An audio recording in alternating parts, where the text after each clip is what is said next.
¿qué tal? ¿Cómo están? Bienvenidos nuevamente a Código 13. Muchísimas gracias por acompañarnos todos los martes a las 4 de la tarde aquí en Canal 13, donde hablamos 100% de tecnología, innovaciones, tendencias y muchísimo más, no solo lo que ocurre aquí en Costa Rica, sino en el mundo entero. Así que usted se quiere mantener actualizado, pues sintonícenos los martes a través de Canal 13 y quédese con nosotros porque hoy vamos a tener una entrevista de fondo muy interesante acerca de un descubrimiento y una respuesta a una interrogante que realizaron científicos de la Universidad de Costa Rica relacionado con el cáncer. Iniciamos.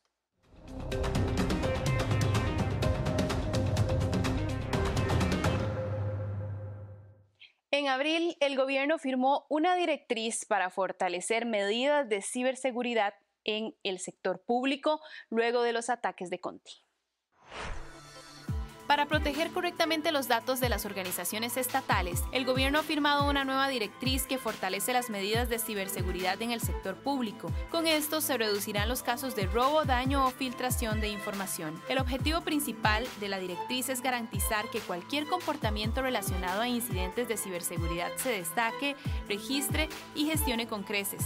De esta forma, el impacto generado se reducirá en gran medida, limitando el poder de los infractores. Primero, el Centro de Respuesta de Incidentes de Seguridad de Informática gestionará las infracciones. Si una entidad detecta un atentado contra su confidencialidad, disponibilidad e integridad, deberá informarlo al centro para que lo solucionen. Segundo, los contactos especializados en ciberseguridad aumentarán, mientras los equipos de tecnología y el personal se mejorarán. Así, los funcionarios contarán con los recursos, capacidad y conocimiento en seguridad de la información para manejar estas situaciones. Tercero, cada institución realizará procesos de mantenimiento e infraestructura de telecomunicaciones. Tendrán que actualizar constantemente los sistemas institucionales, cambiar todas las contraseñas, deshabilitar servicios innecesarios y vigilar el estado de red. Según la exministra de Ciencia, Innovación, Tecnología y Telecomunicaciones, Paola Vega, se espera facilitar y agilizar la articulación y los procesos de atención y prevención de incidentes informáticos en pro del fortalecimiento de la ciberseguridad del país.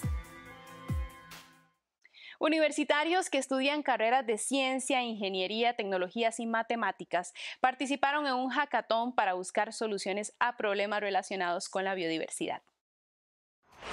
En la actualidad, en Costa Rica se prioriza que los alumnos de educación superior razonen, analicen y examinen de manera adecuada. Por lo tanto, se buscará promover cualquier práctica que procure desarrollar el criticismo en el pensamiento. Se espera que los profesionales del futuro traten correctamente las crecientes problemáticas que asedian al país, como la protección de la biodiversidad, por ejemplo. Por esta razón, la empresa Monge realizó un evento llamado Think-a-thon para tratar este tema.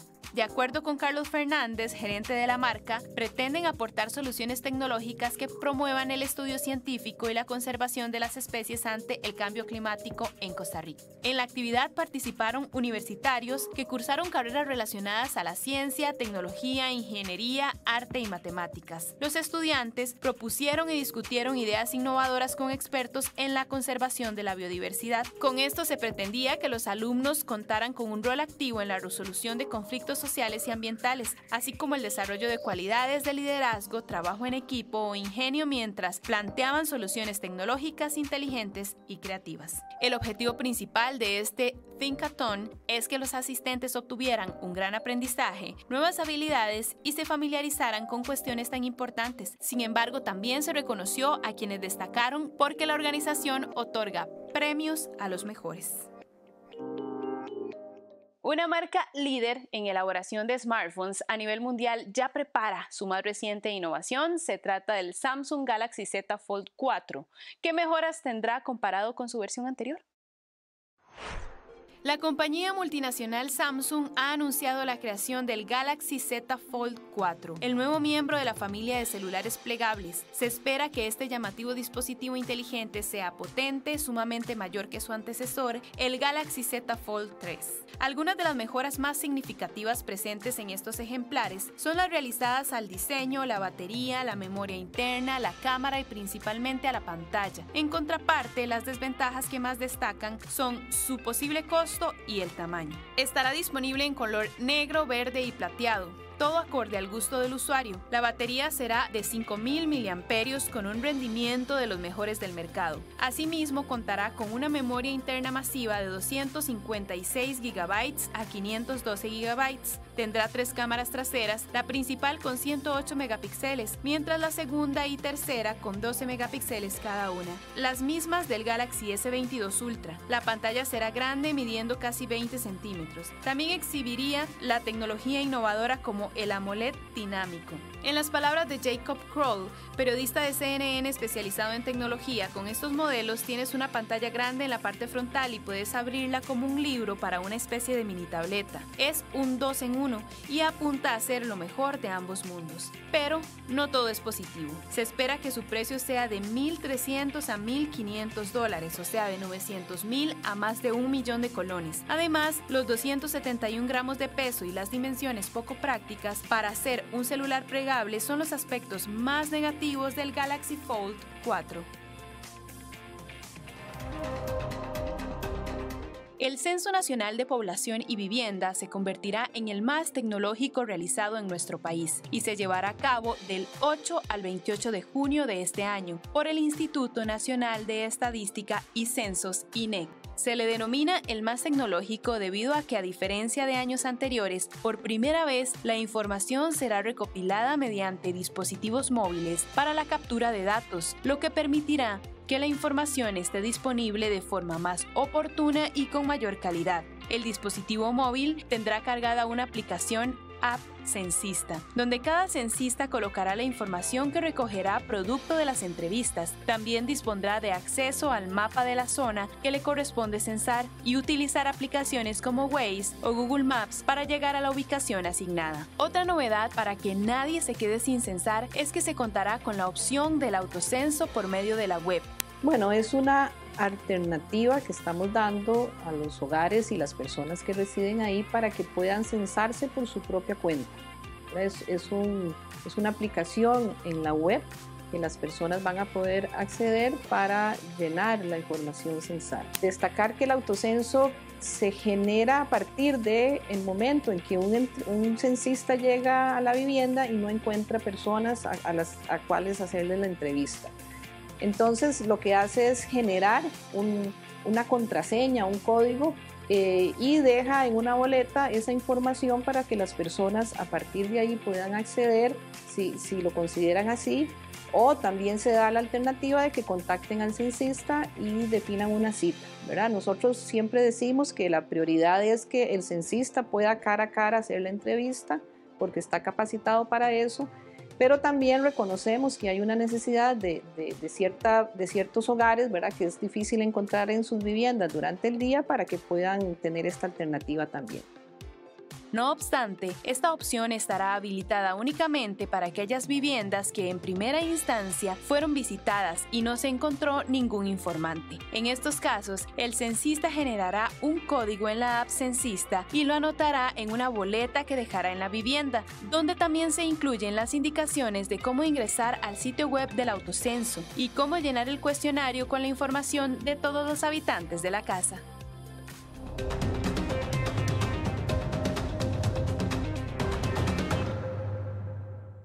Después de esa pausa comercial, la entrevista que le prometimos con un científico de la Universidad de Costa Rica que le dio respuesta a una interrogante que va a ayudar muchísimo en la investigación del cáncer. Ya volvemos.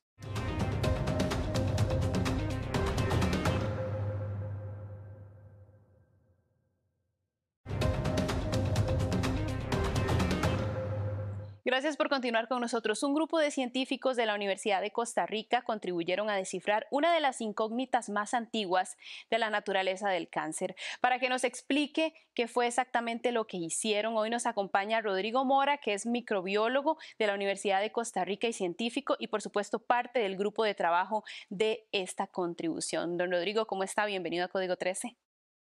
Muy bien, muchísimas gracias. Es un placer estar aquí con ustedes, de hecho. Don Rodrigo, lo que todos queremos saber para iniciar esta entrevista, ¿cuáles son esas interrogantes que ayudaron a descifrar? Sí, esta es una de las interrogantes más viejas en la investigación en cáncer, que se hicieron al principio dos científicos alemanes llamados Theodor Boveri y Hansemann hace aproximadamente 100 años, un poquito más de 100 años.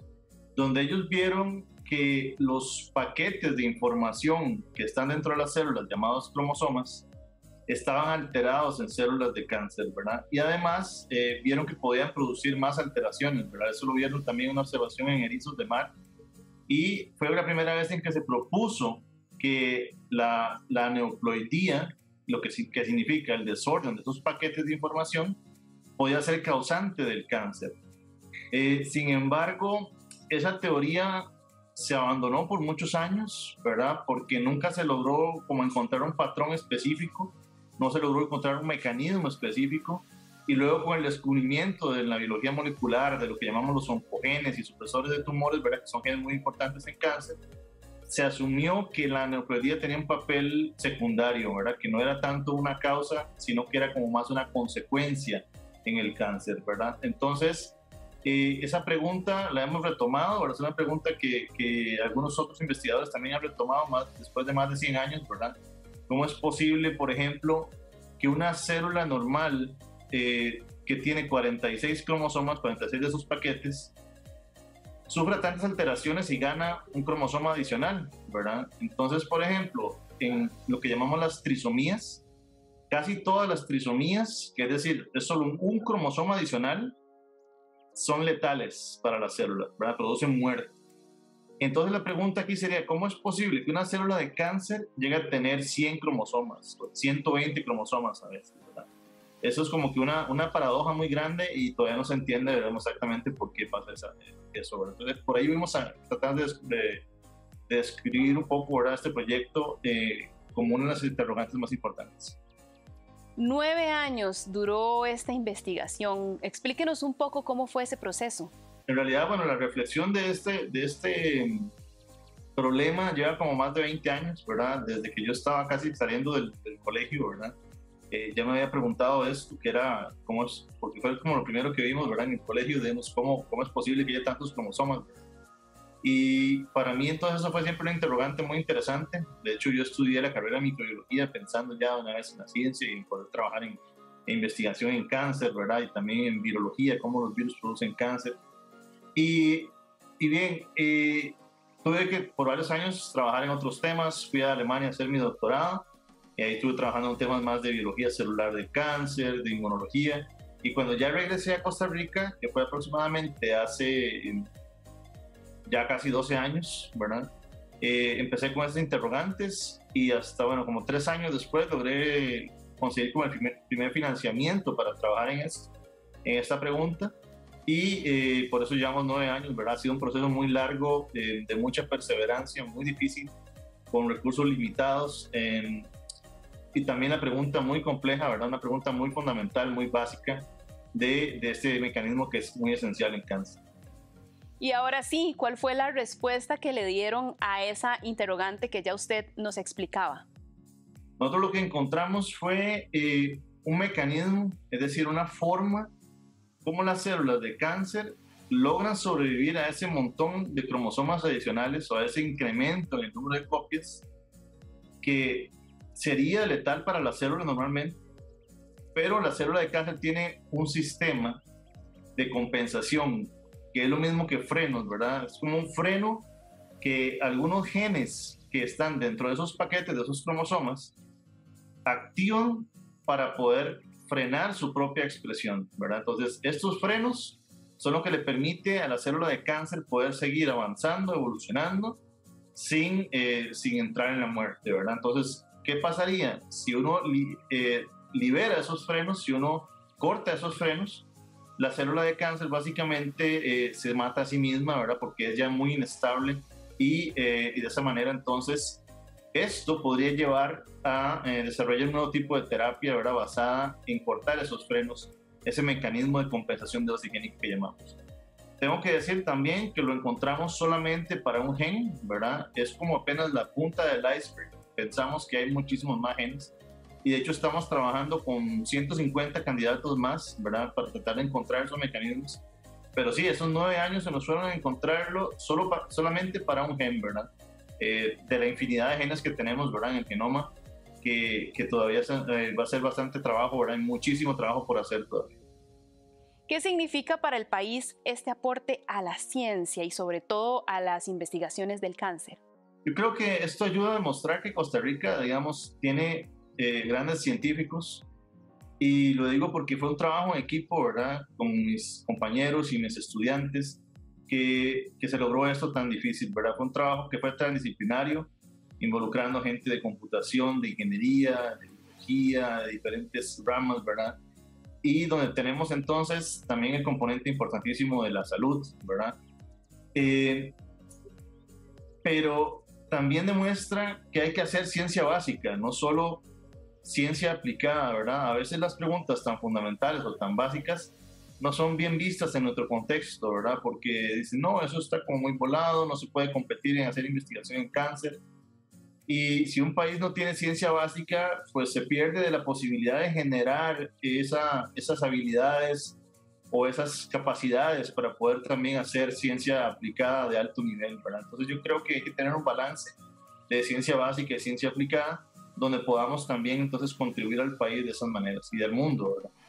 Me gustaría hablar, don Rodrigo, de algo que usted ya mencionó, que fue ese trabajo en equipo con colegas, profesionales, pero sobre todo estudiantes, y la importancia de incorporar a las personas que están iniciando para promover este tipo de investigaciones. Sí, el trabajo en equipo, digamos, requiere primero formar puentes, ¿verdad?, de un lenguaje común, ¿verdad? Eso es lo que llamamos en investigación transdisciplinaria, un puente, donde a veces las disciplinas cuesta que se entiendan entre sí, ¿verdad? Yo por dicha he estado como en ambos lados, el lado computacional y el lado de salud, el biológico. Entonces creo que mi función fue servir como puente, ¿verdad?, para esas disciplinas, para que pudiéramos entonces entablar una comunicación constante, donde también el papel de los estudiantes es fundamental, ¿verdad? El poder trabajar con estudiantes lo motiva muchísimo a uno también, ¿verdad?, para seguir, porque a veces puede ser muy frustrante, pero los estudiantes siempre traen nuevas energías, ¿verdad?, nuevos ánimos de seguir adelante, y además ellos también se motivan mucho de aprender haciendo ciencia, ¿verdad? Entonces para mí es una parte fundamental la docencia, no solo en las clases, en los salones de clases, ¿verdad?, sino también en proyectos de investigación donde se les enseña a hacer ciencia, ¿verdad? Y creo que es un círculo vicioso, pero positivo, ¿verdad?, donde el poder trabajar con estudiantes y con profesionales de otras disciplinas pues ayuda a avanzar en un tema, ¿verdad?, que es tan complejo. También tengo que decir que la colaboración internacional es indispensable. Sin nuestra colaboración con la gente en Estados Unidos y Alemania, probablemente no hubiéramos podido todavía publicar ese trabajo, ¿verdad? Hubo algunos cuellos de botella que no pudimos superar en Costa Rica y tuvimos que pedir el apoyo, digamos, de colaboradores internacionales. Don Rodrigo Mora, él es microbiólogo de la Universidad de Costa Rica y parte de este grupo de investigación que lograron dar respuesta a esta interrogante. Muchas gracias por acompañarnos. Vamos a separarnos un instante, pero al regresar vamos a entrar en el tema de Apple y las restricciones que está teniendo con la Unión Europea por sus cargadores. Ya regresamos.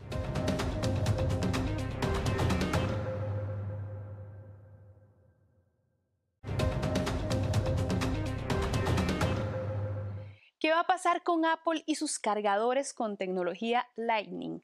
En medio del conflicto con la Unión Europea te explicamos qué es exactamente lo que está sucediendo. La Unión Europea ha comenzado el plan de incluir el mismo estándar de carga en todos los dispositivos electrónicos. Para ello se establecerá una ley parlamentaria que establezca el puerto USB-C como el cargador universal. Algunas de las ventajas de este puerto son la potestad de colocarlo en dos direcciones, la elevada velocidad de transferencia y la capacidad de proporcionar energía mediante la carga rápida, una tecnología que permite alcanzar el máximo de batería en poco tiempo. Actualmente, muchas de las tabletas, computadoras, celulares y demás herramientas presentes en el mercado ya poseen este puerto. Las principales empresas tecnológicas como Samsung, HP o LG se han dado a la tarea de incluir esta especificación en sus creaciones. El problema recae con la marca Apple, porque una gran cantidad de sus dispositivos cuenta con conectores tipo Lightning. Los estadounidenses tendrían hasta 2025 sus primeros dispositivos con USB-C, siendo su línea de celulares los posibles escogidos. A pesar de que la legislación comenzará a regir oficialmente en 2025, se espera que el periodo de adaptación de los usuarios a esta nueva faceta sea alto. Sin embargo, nada está seguro. Siempre estará la posibilidad de mantener una postura contraria apelando a la ley. Mientras Apple espera solucionar la situación, la Unión Europea se convence de su posición. El parlamentario Alex Agius menciona que un único cargador para teléfonos móviles y otros dispositivos electrónicos pequeños y medianos beneficiaría a todos. Debido al endurecimiento de las reglas de su uso, Netflix prohibió la posibilidad de compartir sus contraseñas para ingresar a la app. Esto ha desencadenado que cada día pierda más suscriptores. Las acciones de Netflix han caído en gran medida, desplomando su valor en más de $45.000 millones. Esta situación se ha convertido en una constante este 2022. Según la empresa, los motivos principales son la invasión rusa a Ucrania y el fin de la pandemia. Netflix menciona que retirarse de Rusia implicó la pérdida de 700.000 suscriptores. Además, la inflación y la conclusión de la pandemia hicieron que los clientes cierren sus cuentas. Cerca de 1.5 millones de suscripciones fueron canceladas por el factor económico. En contraparte, para el analista de mercados financieros Gregorio Gandini, las razones principales de la pérdida masiva de usuarios es porque se está reduciendo el ritmo del streaming y por una saturación del mercado ante la entrada de cada vez más jugadores. Por si fuera poco, el panorama luce peor para Netflix. Acorde a Sebastián Toro, cofundador de Arena Alpha, la gente pagaba precios muy altos por esa empresa por el crecimiento y las expectativas. Por primera vez perdió suscriptores y se proyecta que lo siga perdiendo. De esta manera, el gigante del streaming está en búsqueda de soluciones. Se prevé que realicen grandes cambios que detengan el desplome. El primero de ellos es establecer una opción de suscripción a menor precio, pero añadiendo anuncios publicitarios. Esta situación lleva a que Netflix ceda terreno ante sus competidores. Marcas como Prime Video, Disney Plus, Amazon TV Plus y principalmente HBO Max reportan un aumento importante de clientes nuevos, como dicen, a río revuelto, ganancia de pescadores. Las empresas que se dedican al comercio electrónico deben seguir aumentando sus sistemas de ciberseguridad. Después de lo aprendido con el ciberataque de Conti, se deben tomar medidas. El comercio electrónico es la distribución, compra, venta y mercadeo de información de servicios o productos por Internet. Esta práctica se ha visto desarrollada mayormente durante la pandemia con los negocios como los principales usuarios. Lamentablemente, los delincuentes han sabido aprovecharse en gran medida de este fenómeno. Cada día aumentan los casos de fraudes por perfiles falsos y el robo de datos sensibles, tales como las contraseñas o los detalles vitales de las tarjetas de crédito. Por esta razón, es una obligación contar con un nivel de seguridad alto. Si se pretende disminuir la filtración de información, estafas o la suplantación de identidad, los consejos de la compañía ESET, líder en detección proactiva en amenazas digitales, son claves. Para empezar, se debe comprar en comercios con reputación comprobable. Hay que preguntarles a los clientes por sus opiniones, así como corroborar que los mensajes de las compañías son reales para evitar el robo de datos o la instalación de programas maliciosos. Asimismo, usar sitios o redes sociales oficiales para completar las transacciones. Después, se puede confirmar que la plataforma por donde se comunique esté cifrada para que los datos sean incomprensibles. Por último, las contraseñas tienen que ser fuertes y únicas. Según Marielos Rosa, gerente de operaciones de ESET en Centroamérica, es necesario que tanto los comercios como los usuarios comprendan los riesgos que existen y de esta forma sean más conscientes de su seguridad y la información que comparten en la red. Muchísimas gracias por habernos acompañado en este espacio Código 13. Recuerde que si quiere enterarse más de la tecnología, nada más tiene una cita los martes a las 4 de la tarde, pero también repetimos este programa los martes a las 8:30 de la noche, los viernes a las 11 de la noche y los sábados a las 4 de la tarde. Así que muchísimas gracias por su compañía y no se le olvide seguirnos en las redes sociales Código 13CR. Ahí los espero para más información de tecnología. Nos vemos en la próxima.